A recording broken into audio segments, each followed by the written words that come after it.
Have you ever seen a billionaire, someone right at the absolute pinnacle of financial success, seemingly erase himself on purpose? Hmm. Not through some, accidental misstep or a big scandal, but as if it were a deliberate, almost strategic act, like a statement Mhm. against the very system that made them. It's a powerful image. Well, today we're diving deep into the really extraordinary story of Chamath Palihapitiya. Here's a man who, at his peak, this was 2021, commanded an estimated, $1.2 billion fortune, That's right, $1.2 billion. only to see his name just vanish from Forbes' billionaire list by 2025. Yeah, completely gone. And this isn't just a simple story of financial ups and downs, Yeah. market gains and losses. What we're going to try and uncover today, looking beneath the surface, is maybe a profound and arguably deliberate act of rebellion against Wall Street, against Silicon Valley itself. Indeed. Chamath Palihapitiya is truly one of the most enigmatic figures out there in modern finance and tech. His journey is just fascinating. It really is. From his early days, the legendary growth wizard at Facebook, scaling it like crazy. Then he transforms into Silicon Valley's outspoken rebel, constantly challenging the norms. Always pushing buttons. Always. And for a good while, he was the undisputed poster child, the king even of the SPAC boom, a phenomenon he pretty much ignited. He really did. So he hasn't just ridden these waves of wealth and innovation. He has consistently and, controversially tried to reshape the whole ocean. So the core question we're exploring today for you, our listener, is exactly that. What really happened to one of tech's most provocative investors? Where is Chamath Palihapitiya now? Yeah. And what does his, extraordinary story tell us about the future of finance, especially when someone so unconventional pushes it to its limits? That's the mission for this deep dive. We're going to meticulously kind of pull back the curtain on his meteoric rise, his often controversial fall, and the radical, almost unyielding philosophy that seems to underpin everything he does. Yeah, we've gone through the sources you shared, articles, research, his own public statements, and we've really tried to extract the most important nuggets of knowledge and insight specifically for you. And what makes this so unique, I think, and compelling is that it isn't just a financial story, not just about gains and losses, bubbles and busts. Right. It's a profound narrative about purpose, about strategy, about this almost unsettling resilience he has in the face of massive public scrutiny. And ultimately, it's about a very different definition of success, isn't it? One that seems to prioritize freedom and impact over, the usual trophies. Okay, so to really get what drives Chamath Palihapitiya, we absolutely have to start at his origins, which are pretty unexpected. Now, where did he come from? He was born in Sri Lanka in 1976, but his family wasn't there long. They were forced to flee a devastating civil war when he was just a kid. Wow. They arrived in Canada as refugees, starting completely from scratch. I mean, imagine the weight of that. New country, no network, very little money. That's tough. His family was on welfare. His father struggled with unemployment for a long time, and his mother worked just a relentless string of odd jobs, cleaning hotels, laundry, you name it, just to keep the lights on, put food on the table. Just survival mode. Exactly. Basic stability. This wasn't just a difficult childhood. It was deeply formative. It didn't just shape his relationship with money. It profoundly scarred it, you could say, gave him this visceral understanding of scarcity. Okay, let's really unpack that. How does that kind of early life, that constant struggle against, real poverty, how does that shape someone's view of money later? Well, when you hear Chamath talk about it, he often brings up this vivid memory, watching his mother, this incredibly strong woman, just break down in tears over grocery bills. Wow, yeah. So his dream wasn't about yachts or private jets back then, not mansions. His core dream was much more fundamental, born right out of seeing his family's vulnerability. He just craved security. Just enough not to worry. Exactly. Enough financial stability to never worry about those basic things again. And that dream, once he actually achieved security after his early successes, well, it evolved. It became much bigger, more ambitious. How so? He no longer just wanted to have money. He wanted to use it. He wanted to change the entire game, rewrite the rules, maybe make sure others didn't face the same struggles his family did. And this is where his financial thinking really starts to diverge from the typical Silicon Valley playbook, right? And Wall Street. Absolutely. Fundamentally different. Most VCs, they're chasing the next unicorn, that billion-dollar startup. The big exit, the IPO, huge returns for their LPs. That's the focus. Financial gain, market dominance in tech. Standard stuff.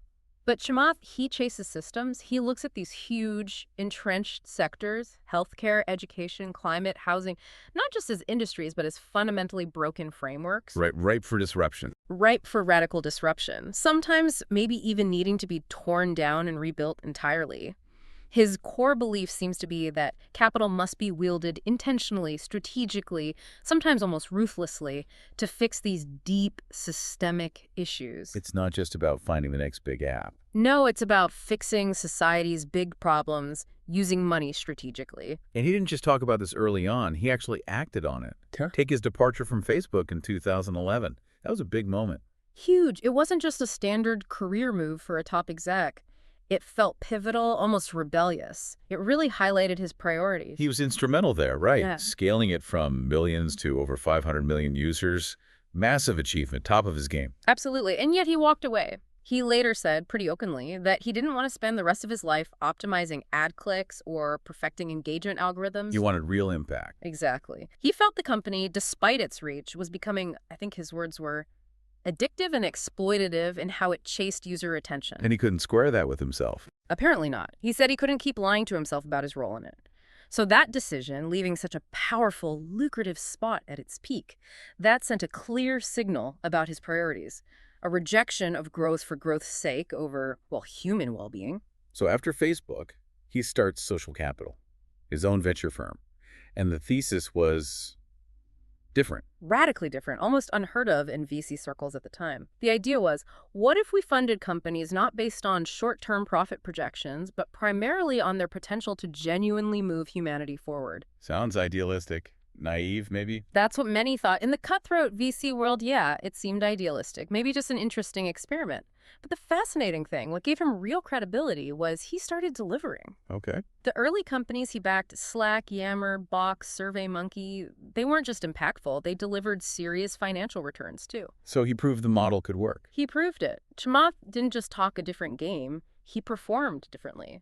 Showed that his unique, purpose-driven approach could actually generate results while aligning with his mission. It really makes you consider, doesn't it? This isn't just investing differently, it's fundamentally trying to redefine success in finance. Exactly. Traditionally, success is almost purely financial return, ROI. That's it. But Chamath's early wins suggested something else. That real, lasting impact isn't just a byproduct of profit, but it could actually be its driver. It forced the industry to ask, maybe uncomfortably, can conscious capital actually outperform, not just financially, but ethically, socially? That's a huge shift in thinking, and it started right there with Social Capital, challenging that traditional view of successful investing. #2, the SPAC king and the crown's way. Okay, so his early life fuels this fire for systemic change. Facebook crystallizes his desire for impact over optimization. But how did he try to scale that? How did he try to shake up Wall Street itself? Well, that brings us to his boldest and maybe most controversial act, becoming the SPAC king. Right. Here's where it gets really interesting. He spotted another opportunity to disrupt the financial establishment, special purpose acquisition companies, SPACs. Explain those quickly for anyone who might not be familiar. Sure. So imagine a shell company. It raises a huge chunk of cash from investors first, purely to find and buy a private company later. It's like a blank check. Okay. This process lets the target company go public much faster, with less regulatory hassle than a traditional IPO. Chamath saw it as this revolutionary bypass, a fast lane around the old, slow Wall Street gatekeepers, promising vision, capital, and speed. And he kicked it off big time. He ignited the boom in 2019 by taking Virgin Galactic public through a SPAC, Richard Branson's space tourism venture. Suddenly, SPACs were the hottest thing in finance. And his rise was just meteoric after that. Absolutely undeniable. CNBC quickly called him the king of SPACs. He built up this huge, almost cult-like following among retail investors, especially on Reddit and Twitter, people who felt shut out by traditional finance. It saw him as one of them. Kind of. A Yeah. billionaire who trashed other billionaires, who tweeted like a meme lord, and who promised, genuinely it seemed, to democratize access to hyper-growth companies, offering everyday folks a seat at the table. And financially, it paid off for him initially. Massively. At his peak in 2021, driven by these big SPAC bets like Virgin Galactic, Open Door, Forbes pegged his net worth at $1.2 billion. He was a phenomenon, a financial folk hero. But this huge rise, quickly highlighted a contradiction, didn't it? A pretty big one. Yeah, inherent and undeniable. While he was passionately championing SPACs for democratizing finance, empowering the little guy, a lot of those deals, let's be honest, went sideways. Spectacularly sideways, some of them. And ultimately hurt many of the same retail investors he said he was championing. That's a crucial point. Can't gloss over that. No. For example, Clover Health, a big SPAC focused on Medicare Advantage. It faced intense SEC scrutiny, short seller reports questioning its finances, its operations. Open Door, too, the iBuying house flipper. Yep, Open Door. Bold bet on algorithms buying and selling homes instantly. Its value just plummeted when the housing market shifted. High risk there. And Virgin Galactic, his flagship. Huge struggles, production delays, regulatory hurdles, setbacks getting commercial flights going. The backlash was swift and severe. Critics jumped on him. Oh, yeah. From mainstream finance, they accused him of basically dumping overvalued speculative companies onto unsuspecting retail investors. Said he was just using the retail wave, not empowering it. So the same people who cheered him started turning on him. Many did. Those Reddit and Twitter crowds began to seriously question his motives, felt betrayed. By 2022, the whole SPAC bubble just deflated catastrophically. Market sentiment shifted, interest rates rose. And his fortune. Took a big hit, slipped below $700 million. And by mid-2025, like we said, his name was pretty much gone from all the billionaire rankings. It really forces you to grapple with the complexity, doesn't it? Yeah. On one hand, this stated desire to democratize access. On the other, real losses from many followers. Exactly. Was it genuine democratization, a real attempt to level the field? Or was it ultimately just a new kind of exploitation wrapped in anti-Wall Street talk? And how do we, as listeners trying to understand this, tell the difference between real disruption that involves risk and just shifting risk onto others who maybe don't fully grasp it? It's a very thorny question. Chamath's story makes it impossible to ignore. But what's fascinating here, maybe most telling about his character, is how he reacted to the collapse and the criticism. Yeah, what did he do? He never seemed to panic, never issued some groveling apology, never hid. Instead, he just doubled down on his original thesis. Really? Yeah. He said pretty plainly on a podcast, almost defiantly, I never wanted to build a fund that makes rich people richer. I wanted to build a machine that funds what matters, even if it fails sometimes. Wow. Unapologetic. Totally.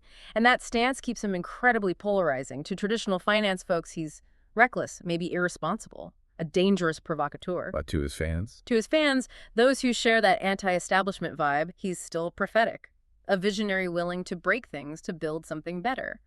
What's undeniable, though, is he forced the world to rethink what money is for beyond just piling it up. He really does. He treats capital not as a lifestyle thing, not about possessions or status, but as leverage. Raw power. Right. And in doing that, he dramatically shifted the conversation about why you invest, especially for a generation distrustful of old institutions. For him, it's not about beating the S&P. No, it's about beating apathy, as he puts it. Fighting the inertia that lets broken systems just keep going. He had that audacious ambition, didn't he? I want to be the Warren Buffett of compassion capital. Strange phrase, right, almost a contradiction. But when you look behind it, you see that refugee kid who worried about groceries, who now, with immense influence, wants the system to work for those still stuck where he started. Deploying capital for reform, not just return. Okay, so given his unconventional approach to finance, it probably won't surprise you that his daily life isn't exactly conventional either. He doesn't just follow routines, he designs them. Is that right? Exactly. He meticulously designs them. For Chamath, habits aren't just personal preferences or productivity hacks. They're precisely crafted systems of control. In a world he sees as chaotic, often rigged, maintaining that personal control, especially over his own mind and body. That's everything. So how does that play out day to day? Well, his day starts incredibly early, 5 a.m., consistently, but not for the usual grind or hustle culture thing. Wow. No. For the first 90 minutes, he engages in what he deliberately calls non-productive activities. Complete silence, deep meditation, intense reflection. 90 minutes of silence. Wow. He firmly believes the best thoughts, the real grind-breaking insights, those first principles guiding his decisions, they come in stillness. Not in the constant motion and noise of the day, the endless pings. So it's about finding clarity before diving in. Precisely. Yeah. Separating signal from noise, understanding his own motivations first. And he journals obsessively too, I read. Every morning. But it's not your typical gratitude journal or listing goals. Chamath's journaling is brutally honest. like a raw surgical excavation of his deepest fears, past failures, regrets, internal biases. He calls it emotional accounting. Yeah, emotional accounting, a process as rigorous as a financial audit, but on his own mind. It's deliberate, almost brutal introspection to find his own biases and triggers. Like debugging his own decision-making software. That's a great analogy. He actually said something like, if I can't understand my inner volatility, I have no right allocating billions in external volatility. It's radical self-awareness. And this discipline extends elsewhere, too. Poker, I heard. High-stakes poker, yeah. He plays not really for the money, though he's good, but for the lessons. Poker for him is like a real-world simulation of power dynamics, emotional control, managing probability under pressure. What did he learn from it? He credits it with teaching him to tolerate uncertainty, read opponents, and crucially, detach emotionally from short-term losses, a skill that must have been invaluable during the SPAC roller coaster. Playing the long game, even when a hand goes bad. Exactly. And he's a data addict, tracks everything. Everything about his health. Caloric intake, HRV, heart rate variability, REM sleep, blood glucose. He even has a personal physician on retainer for regular deep biological panels. Why? Vanity. He says no. For him, personal optimization isn't vanity, it's leverage. Making sure his mind and body operate at peak efficiency to tackle complexity, make high-stakes calls, maintain the pace, being a high-performance machine. Yet despite all this discipline, he lives large, big Palo Alto estate. He does enjoy the fruits of success, yes. Massive estate. But he rarely flaunts it. You don't see Lamborghini selfies. His daily uniform is usually plain hoodies, Allbirds sneakers. A contrast. Big contrast to Wall Street suits. His real indulgence isn't things, it's ideas. Intellectual exploration. He reads voraciously philosophy, economic history, regulatory policy. Keynes, Marx, Drucker apparently has first editions. So that broad, sometimes contradictory intellectual range makes him unpredictable. Highly unpredictable. 1 minute quoting Stoics on market irrationality, the next roasting the Fed chair on his podcast about monetary policy. That mixed discipline, private habits, provocative public persona really defines him. Absolutely. And that leads right into his guiding philosophy. He explicitly optimizes for return on integrity, not just return on investment. Return on integrity. What does that mean in practice? It means his decisions, which often look contrarian, even reckless to outsiders, are rooted in this core belief. If the system is broken, you either escape it or you rewrite it. He doesn't just want to play the game, he wants to rebuild the board. And this connects back to his refugee roots, as we talked about. Directly. Growing up in government housing in Ottawa, he learned early that established systems, political, financial, social, weren't built for people like him. Seeing his parents struggle. Seeing his dad, a civil servant back in Sri Lanka, struggle and feel hopeless in Canada. Seeing his mom skip meals so he could stay in school. That profound sense of being an outsider, seeing the cracks, seeing how systems fail ordinary people that never left him. It made him skeptical of the status quo. Inherently skeptical, which is why he doesn't chase consensus. In fact, the moment everyone agrees, he gets suspicious. What did he say? By the time it's obvious. It's already overpriced, whether it's an investment or an idea. Yeah, he told that to students at Stanford. And that mindset made him early into things like Bitcoin, climate tech, telehealth. And SPACs. Famously. Now, not all those bets paid off short-term, or how he envisioned, but he never apologized for thinking independently. For him, making a wrong decision is okay, maybe valuable, but making an unquestioned decision, following the herd, that's the real failure. So this first principles logic, what does it actually look like when he makes a decision? He strips it down to raw components. Like instead of just buying a tent, first principles asks, what's the fundamental purpose? Shelter from elements, what materials, wind block, waterproof. Maybe you build something totally different, more efficient, instead of just iterating on tents. Applied to finance. He doesn't ask, what will people think? Or how does this compare to the S&P? His questions are more like, what are the underlying values here? What are the real incentives? What are the inherent risks, stripped of hype? And crucially, what will this change about a broken system? Very outcome-driven, impact-focused. And we've seen this play out. Mixed results, but always with conviction. Repeatedly. Clover health critics called it complex, predatory. SoFi FinTech for student loans, finance skeptics doubted its regulatory future. But Chamath saw massive inefficiencies in healthcare insurance, traditional banking. So he placed his chips. Sometimes right, sometimes early, sometimes wrong. Exactly. But crucially, he always owned it. Unequivocally. In 2022, when the SPAC bubble burst and retail investors accused him of leaving them holding the bag, We didn't hide. no. went on his own podcast and said, almost chillingly clear, I took risks. You followed. That's the market. That's the game. I win with you or I lose with you. Not an apology, just clarity on high-stakes investing. It's fascinating. He also talks about emotional fasting, taking breaks from everything. Yeah, going days without meetings, media, noise, just hitting a mental reset, like refreshing an overloaded computer, clearing the cache, regaining focus, preventing external pressure from clouding his judgment. And he seems genuinely comfortable being disliked. That quote. I'd rather be misunderstood for a decade than be mediocre for a week. Yeah. That radical clarity, that self-conviction, that almost defiant acceptance of disapproval, it's incredibly rare in finance, where image is often king. Where there's zig, he zags. Not just to be different, but because he genuinely sees the world and the opportunities differently through that first principles lens. Every decision ultimately flows from one principle. Impact outlives applause. He's not playing for today's headlines. He's playing for history. #tag5e Neller, engineering influence and navigating the backlash. So Chamath doesn't just invest capital, he engineers narratives. It's a key part of his playbook, isn't it? Absolutely. In today's world where attention is maybe as valuable as cash, he's one of the few investors who can move both markets and minds. He doesn't just want to do the deal. He wants to shape the whole conversation around it. And his public profile wasn't an accident. He built that stage deliberately. Meticulously cultivated. Most VCs, institutional investors, they operate behind closed doors, right? Boardrooms, balance sheets, carefully curated, often silent public image. Not Chamath. No. He actively built a public stage. His podcast, All In, with Sachs, Calacanis, Friedberg, quickly became huge in business circles.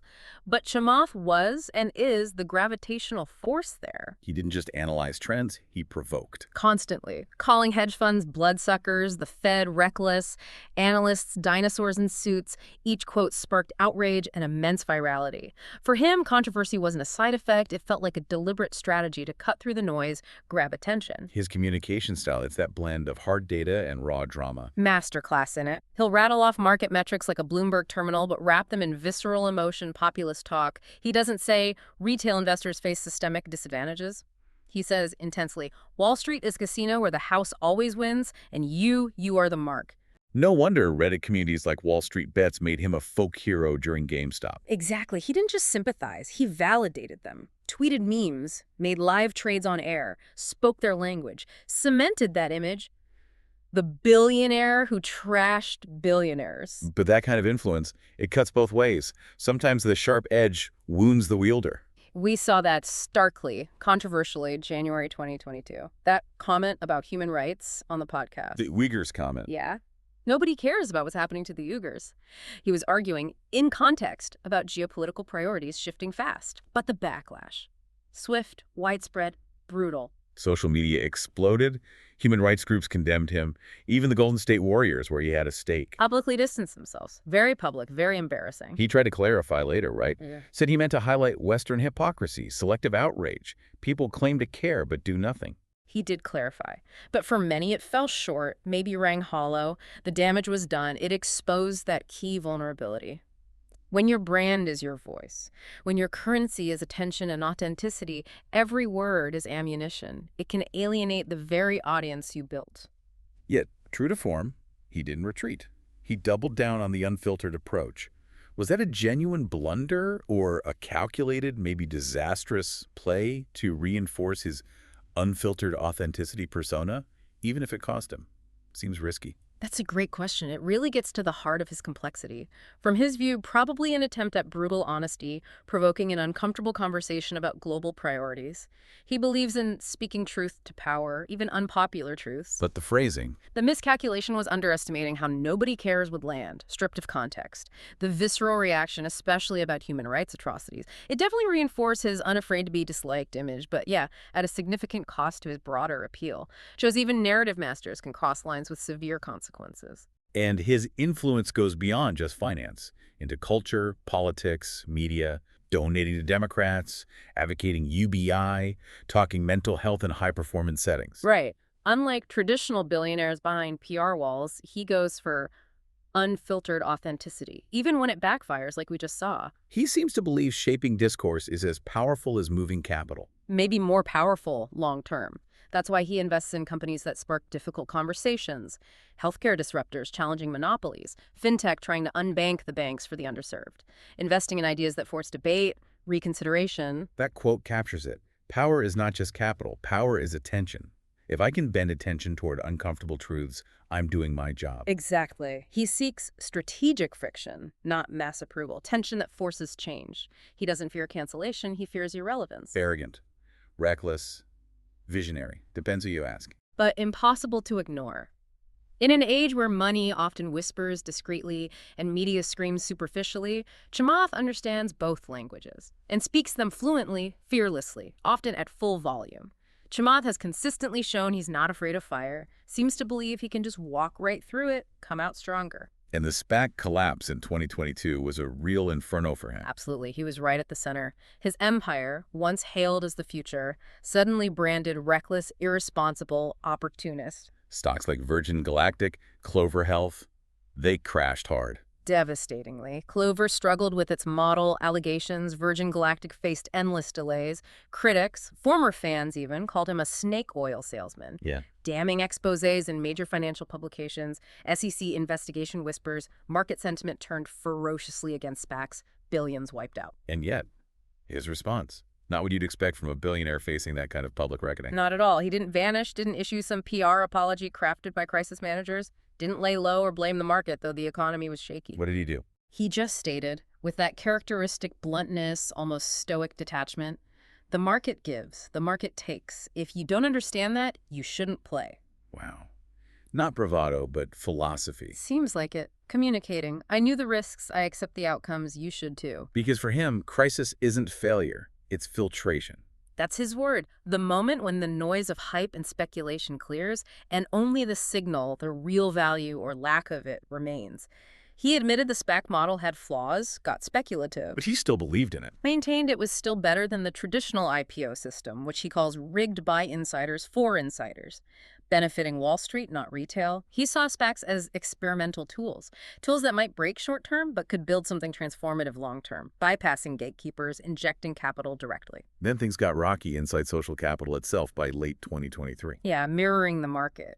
Early SPACs underperformed badly or dissolved, burned capital, investor confidence, internal morale apparently plummeted. And then that shocker in 2024 firing senior partners over a failed AI chip investment, Grok. Huge shockwaves in the valley. Grok had overpromised, underdelivered, a big reputational hit for the firm, highlighting internal missteps in a tough time. What was the fallout from that internally? Well, to handle the turmoil and accusations, Social Capital reportedly hired an outside law firm to investigate the Grok deal and the dismissals. Findings weren't public, but the outcome was stark. By 2025, Chamath was the last partner standing at his own firm. Just him. No more layers. Just him. Many assumed that was the end of Social Capital as a major player. Collapse. But for Chamath, it seems, it wasn't an end, but a reset, a deliberate shedding. Looks that way. It wasn't the first time he was standing alone. He walked from Facebook with no VC firm backing him initially. He challenged the traditional VC model in 2014, rejecting LPs, using mostly his own money. He launched SPACs when institutions mocked them. So being alone was familiar territory, maybe even preferred. Could be by design. If there's one thing Chamath craves, maybe more than wealth or influence, it's absolute control. Over his decisions, his destiny, answering to no one. Which brings us to the latest news, June 2025. Mm-hmm. He's prepping a new SPAC. Incredibly, yes. Despite market skepticism, his bruised reputation, past failures, he called it not a comeback, but an evolution. And that quote about playing the long game? Most people play finance like a season. I play it like a dynasty. Yeah. Captures his whole vision. It really does. His long game strategy, not winning every quarter or even year, but building lasting systems, changing how capital flows, solving problems, even if it means public failure and ridicule sometimes. His crisis strategy seems simple, but rare in finance. Own the fire, stay in the game, rebuild from the ashes. It's testament to his unique resilience, that almost pathological refusal to quit or be defined by setbacks. So Chamath's story is really about radical endurance. Exactly. He doesn't pivot away from turbulence. He leans into it, uses every collapse, every criticism as a crucible, a refining fire. Which is why, even now, not technically a billionaire, not Wall Street's darling, not the SPAC messiah, he's still a profoundly dangerous, influential force. Because he's still in the game, still thinking long, still betting big on systemic change, and maybe most importantly, still betting unapologetically on himself. Hashtag tag tag outro Talo. So we come full circle on this fascinating journey. Chamath Palihapitiya, no longer a billionaire in the traditional sense, certainly not Wall Street's darling anymore, not the SPAC messiah. His public image is fractured, his short-term financial record marked by those huge rises and dramatic falls. But perhaps, thinking about his core philosophy, his commitment to his principles, maybe he never truly wanted to be any of those things in the first place. Do you think? His whole journey seems to have been about earning the absolute right to define the game on his own terms, regardless of external validation, public opinion, traditional metrics, defining his own version of winning. And that, for you listening, that's the core lesson here, isn't it? Something beyond just finance. Chamath never seemed to chase admiration or even acceptance. What he chased, relentlessly, was freedom. Freedom to walk away from Facebook at his peak power, leaving a fortune on the table. Freedom to call out financial hypocrisies others ignored. Freedom to experiment boldly with SPACs, even when the market turned, the public turned. And freedom, crucially, to own his failures. Publicly, unapologetically, no excuses. He didn't hide, didn't blame, just stated his position, kept going. To Chamath, true success wasn't hitting a net worth number or getting a status symbol. It was earning the right to play the game his way, building a legacy of impact, not just wealth. And that's the real takeaway for all of us, I think. You can lose money, you can lose prestige, you can lose the respect of an entire industry. But if you never lose your voice, your clarity, your will to rebuild, then you haven't truly lost the game. You've just changed how it's played on your own terms. Exactly. He had that powerful statement, sums it all up. I'd rather be hated for being real than loved for being fake. And in this world of, let's call it filtered finance, where every image is curated, every statement polished, that kind of raw, flawed, relentless authenticity, that's truly the rarest form of wealth you can have. Capital that can't be wiped out by a market crash. So as you reflect on Chamath's story, what do you think matters more in your own life? Protecting your image or protecting your truth? It's a deep question. He risked his fortune, his reputation, his seat at the billionaire table, seemingly just to stay honest with himself and pursue what he believed mattered. Is that the kind of courage we need more of, not just in finance, but, in life? Maybe so. If this story challenged how you see money or power or even failure and resilience, please share it with someone. If it reminded you that real success isn't always the loudest or flashiest, but often the most lasting and authentic, hit that like button. And if you've ever felt like the outsider, the rebel, the one seeing the cracks in the system others ignore, drop a comment. Tell us your story. This space is here for you. Yeah, we'd love to hear it. Because maybe, just maybe, the most valuable thing you can ever build isn't wealth. It's the profound freedom to be fully, authentically you. Well said. Thanks for listening. And remember, the game's not over until you decide it is.